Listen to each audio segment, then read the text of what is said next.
Hello, I'm Sebastian. Welcome to 9 Trees podcast. Today, I will summarize and review the book.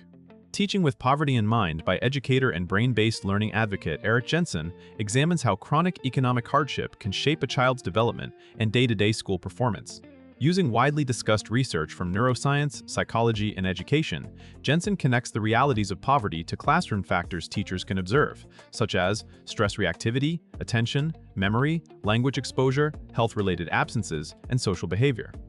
The book is written for practitioners who want an actionable framework rather than a purely sociological overview. It argues that poverty is not a fixed destiny, and that schools can reduce academic and behavioral gaps when adults understand the underlying risk factors and respond with targeted supports.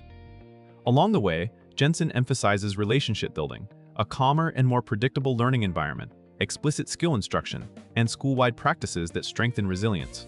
The result is a practical lens for educators and leaders who want to teach with greater empathy while still maintaining high expectations and measurable growth.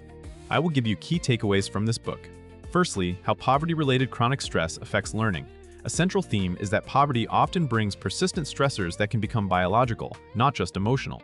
Jensen highlights how ongoing uncertainty, exposure to conflict, housing instability, food insecurity, and neighborhood danger can keep a child's stress response activated.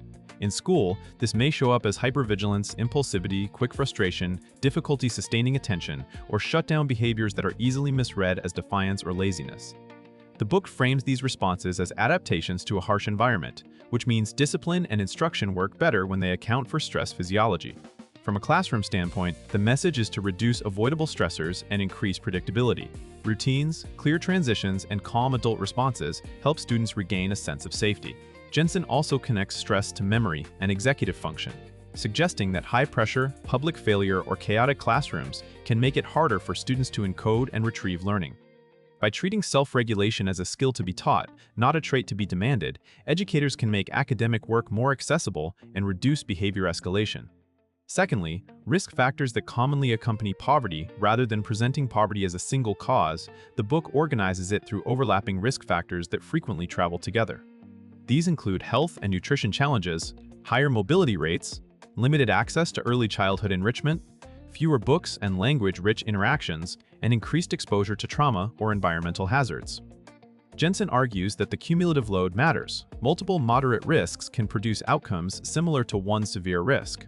In practical terms, this framing helps schools move from blaming families to identifying what supports are missing. For example, inconsistent attendance may be linked to transportation or caregiving demands, while low stamina and irritability may be linked to sleep disruptions or food insecurity. The book encourages educators to look for patterns and to partner with counselors, nurses, and community agencies when academic interventions alone are insufficient. It also underscores that risk factors are not universal. Poverty does not look the same in every community.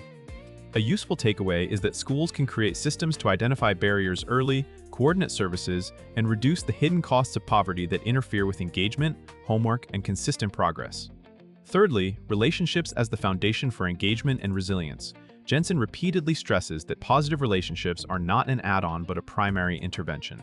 Students experiencing poverty may have fewer reliable adult supports outside school or may have learned to distrust adults due to instability. In that context, a teacher's consistency, fairness, and emotional control can function as a stabilizing force. The book emphasizes that relationship building is compatible with high expectations. Caring adults can deliver rigorous instruction while also creating psychological safety.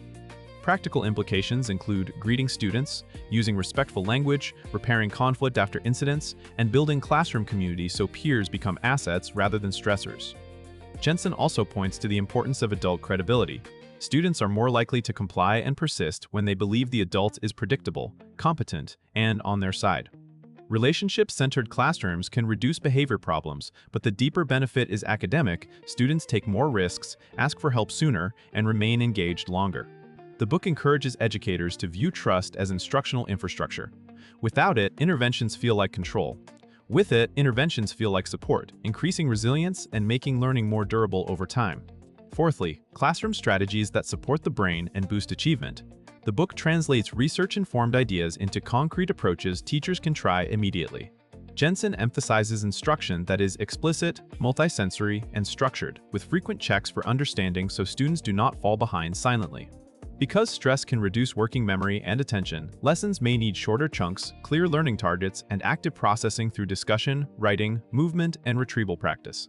He also highlights the role of physical activity, play, and arts as legitimate tools for cognitive development and emotional regulation, not rewards reserved for compliant students.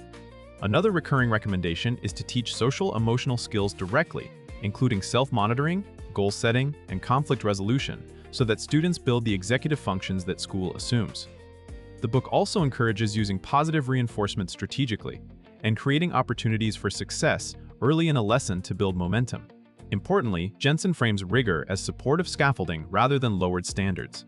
By combining high expectations with pathways to meet them, educators can help students strengthen attention, memory, language, and problem-solving even when outside conditions remain difficult. Lastly, school-wide leadership, building systems that buffer poverty beyond individual teaching techniques. Jensen argues that sustainable impact requires coordinated school-wide practices. A single caring teacher helps, but consistent norms across classrooms reduce confusion and stress for students. The book points toward aligned behavior expectations, trauma-informed responses, and staff training so adults share a common understanding of poverty-related challenges. It also supports the idea of integrating wraparound services when possible, such as counseling, health supports, after-school programs, family outreach, and partnerships with local organizations.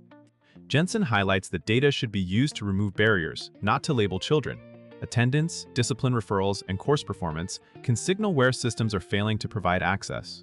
Leadership is urged to protect time for collaboration, ensure strong interventions for reading and language development, and invest in enrichment opportunities that middle-class students often receive outside school. Another important school-wide element is culture. Students thrive in environments where effort is praised, adults believe growth is possible, and classrooms are orderly without being harsh. The overall message is that schools can act as stabilizing institutions that reduce the academic and emotional impact of poverty when they operate intentionally and collectively. In conclusion, this book is best suited for teachers, instructional coaches, principals, school counselors, and district leaders who work with students affected by poverty and want a practical way to connect behavior, engagement, and achievement to underlying conditions. It also serves teacher preparation programs and professional learning communities that need a shared vocabulary for discussing equity without turning the conversation into blame or helplessness. The benefit to a reader's life is immediate and professional. It can shift daily interactions from reactive to strategic, improving classroom climate, reducing burnout, and helping educators interpret student actions through a more accurate lens. Jensen's emphasis on relationships, predictable environments, and explicit skill building offers approaches that can increase learning time and strengthen resilience even when external challenges persist. Compared with similar books that focus primarily on policy or on broad social critique, this one is valued for its classroom-centered orientation and its attempt to translate widely known research themes into routines educators can implement. For buyers, the strongest reason to choose it is that it links compassion with concrete action, helping schools maintain high expectations while building the support students need to meet them. If you would like to support Eric Jensen, you can buy the book through the Amazon link I've provided in the podcast description. After reading the book, please let me know what you think and share your thoughts. See you around.